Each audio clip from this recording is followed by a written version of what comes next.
What's up, my peeps? It's your girl Q, and oh yeah, mask off.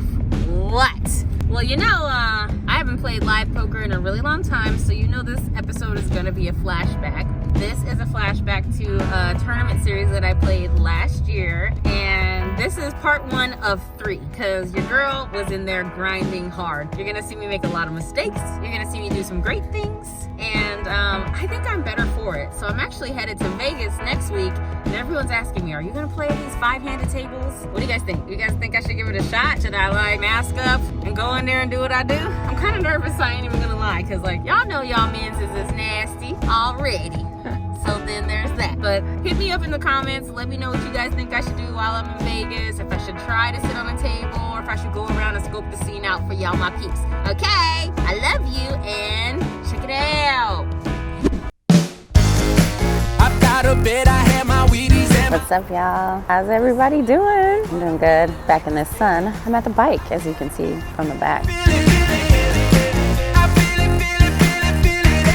Recognize it on the first break for the Mega Millions tournament. It's a 4-day tournament. This is day 1. This is the first day of day 1 actually, and I was feeling a little weird when I was driving over here, so I didn't get any shots on the way or talking or anything. I just wanted to get here, get my mind right. I had a long day yesterday, so, and a bad hair day, so I got this hat on, but my hat's fly though. Check it. At the table, there's actually 3 women at my table today, which is including myself, but it's nice. I like it. It's refreshing and terrifying.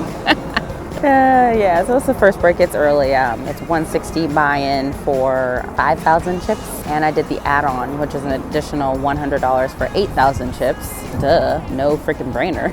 There's this one guy at the table who didn't do the add-on, which I think is interesting, but he did just double up with his pocket queens. Last hand, he's got pocket queens flops a set. The other guy was just like being really aggressive pre-flop, and he's got 7-8 off, and ends up calling the all-in on the flop. He did have a open-ended on the flop, but now he's got like a 1 purple chip, so like 100. And the blinds right now are, well, before we left, they were 75, 150, so I think it's gonna go to what, 1-2 when we get back in there. So he's about to rebuy or go home or go to the cash table, I guess. Wish me luck though. I'm feeling pretty good. I'm just like playing a steady game. I'm starting off just kind of conservatively, kind of slow. I had this one great hand. I had king jack off and I was in the big blind 150, and a guy over in middle position pops it to 450, and I protect and make the call, and the flop is king 10 rag, 2 clubs. And I'm early position, right? So I check. He makes it 725, and I flat. And the turn is another club. I don't remember what it was. A low, like middle number club. I check again, and he makes it 1125, which I thought could be like indication of a trap, or could be an indication of him thinking that I would think that it was a trap and fold. But I just flat. And then the river is the king of diamonds. I just checked. Wanted to see what he was going to do on the river, considering definitely re-raising on the river if he does make a bet, but he checks. Maybe he smelled it in the water. That was a nice little pot. I think I'm about double my stack right now, so I had that 8,000 because I did the add-on, and I'm about 16 something right now. So I just been steady, you know, steady chilling. Wish me luck. I'll keep y'all posted. This is day 1. Like I said, day 2 of this tournament isn't until March 31st, so it's in like 10 days. And if you make it to day 2, you get $800 back, and if you make it to day 2 more than once, you get $3,000. So I'm really hoping to go deep into this tournament. This will be like my first 4-day tournament ever. I've done a 2-day. That's that one I got to the final table at the LA Poker Classic last year and made it to the final table, went out in 8th, and that was a 2-day, and that was super exciting. So I'm really stoked to see like how a 4-day is gonna treat me. I'm gonna go get some green tea and drink some water. Maybe I'm dehydrated, I don't know. I feel a little bit weird, but I'm just like keeping my mind focused. And I talked to Carol on my way here, and she said patience and discipline and well-timed aggression, but she doesn't have an English accent, so, but she did say that. So there's 54 players left. We're on the 3rd break. Top 12% cash and top 6% go to day 2. So 12%, I think that's the top 22 or so. Top 6% is like 12 people go to day 2. Close. I don't know what the average stack is. I forgot to look. I don't always pay attention to that, but I'm about 37,000. I was doing pretty well, and then I just got cold and tightened up a little bit, because as much as I want to, I don't really know how I'm going to mix it up with 8 deuce, 9 deuce, 10 deuce. Although the guy across from me is wearing a 10 deuce shirt, so it did encourage me at one point, but wish me luck, you guys. We are going to see how everything goes. I didn't even realize that the field got that small already, so I'll take a picture of the board. I did have this one fun hand. I had aces in the big blind. Always a fun time. And there's like 2 limpers, and then the button pops it up. At that time, the blinds were pretty small. They were just like 1, 2, and he made it 550. And then I re-raised it to 13. This is super early, so the other 2 people fold, and we go heads up to the flop, which is queen, queen, blank.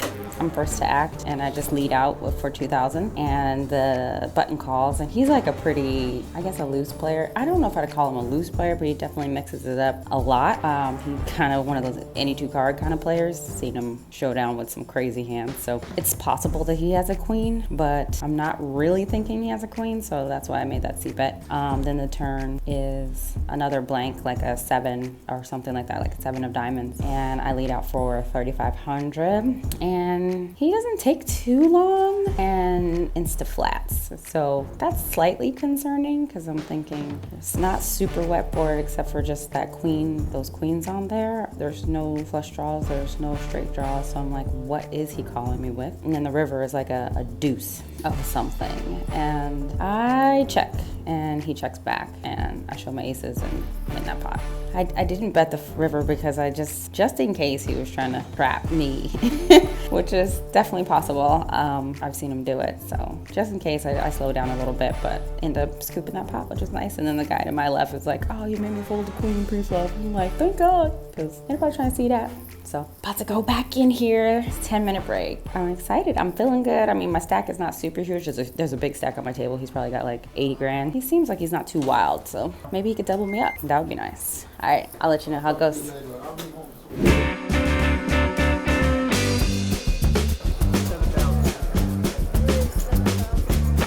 All right, y'all, we are at the money bubble on our 4th break, and so there's 23 players left. I got a few minutes, so I thought I'd just give you an update. My stack's at just over 36,000 right now. Blinds are 1,500, 3,000, and there's a button ante, also 3,000.